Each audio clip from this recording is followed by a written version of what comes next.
السلام علیکم ورحمۃ اللہ وبرکاتہ۔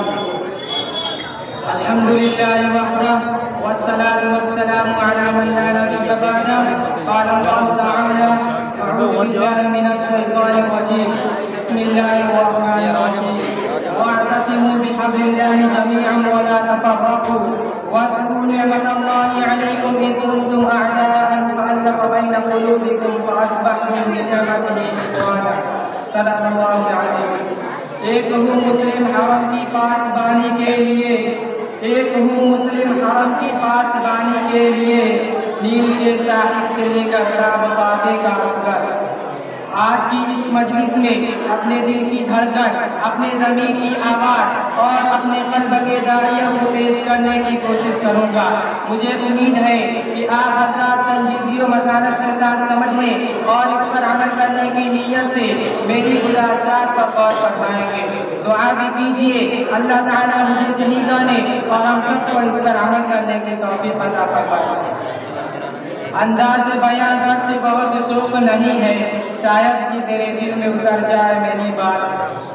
آج کل پوری دنیا الگ الگ خطوں میں بٹی ہوئی ہے، الگ نسب، جدا جدا رنگ و نسل ہے۔ کوئی کسی خطے کی پوجا کرتا ہے، کوئی کسی دیوی کا پرستار ہے، کوئی کسی بدھ کی پوجا کرتا ہے، کوئی سورج کو مانتا ہے، کوئی چاند کے آگے اپنی پیشانی جھکاتا ہے۔ کہیں رنگ و نسل پر جھگڑے ہیں، کہیں قبیلہ کی بات پر جنگ و گریزی کی نوبت۔ افسوس اس بات پر ہے کہ وہ قوم جس کا نبی ہے، جس کا قرآن ہے، جس کا قضا ہے، جس کا قصد ہے، جس کا قبیلہ ہے، جس کا طریق ہے، جن کا نفع و نقصان ہے، شریعت و مذہب کی بنیاد متحد، جن کے رہنے سہنے کے افراد متفق، جس کی حقیقت و ماہیت میں یکسانیت، ایسی قوم، ایسے افراد، ایسے دین و ایمان کے ماننے والے حضرات بھی اس رنگ و نسل اور ذات و پات کے دامن پڑے میں پھنس گئے۔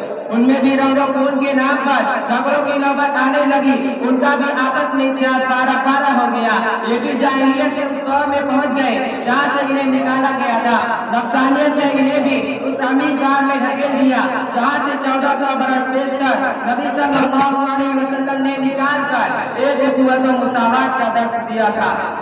آج بھی وہی نقشہ ہے۔ ہمارے بہت سے ہمارے قوم، ہمارے قائدین ان نقشوں میں رنگ و روغن بن رہے ہیں، اپنی منفعت قیادت کی خاطر پوری قوم کا بلیک میل کر رہے ہیں، سیدھے سادے عوام اور بھولے بھالے انسان کے طرز زندگی پر ڈاکہ ڈال رہے ہیں، ان کے ایمان و ایقان کے بلے گلزار کو ویرانوں میں تبدیل کر رہے ہیں۔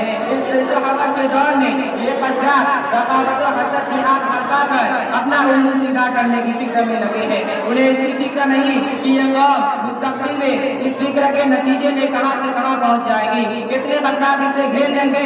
یہ اس کی رقابت، تفرقہ بازی اس کے لیے خطرہ کی گھنٹی ہے۔ چاہے قوم کا اتحاد پارا پارا ہوا، ملت کے افراد اس راب رقابت کا شکار ہو گئے، تو یاد رکھیے وہ دن دور نہیں، ہماری دل سے حساب بھی ختم ہو جائے گی۔ اقتدار کا تازیانہ جدھر ہمیں لے جائے گا، ہم بے دونوں جرا چلے جائیں گے۔ ہمیں ملی تصور تو دور کی بات ہے، اپنا تصور برقرار رہنا بھی بڑا مشکل ہو جائے گا۔ ہمارا ترقی کرنا تو ترقینا اپنے وجود کے لیے چاہتے ہیں۔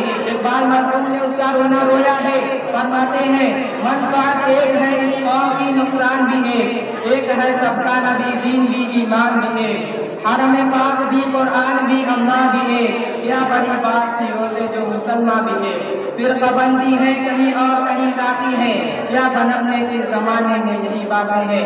معزز سامعین کرام، آج اس مسلم قوم کا سب سے بڑا المیہ ہے کہ چند نام نہاد قائدین نے اس اجتماعیت کا شیرازہ بکھیر کر رکھ دیا ہے۔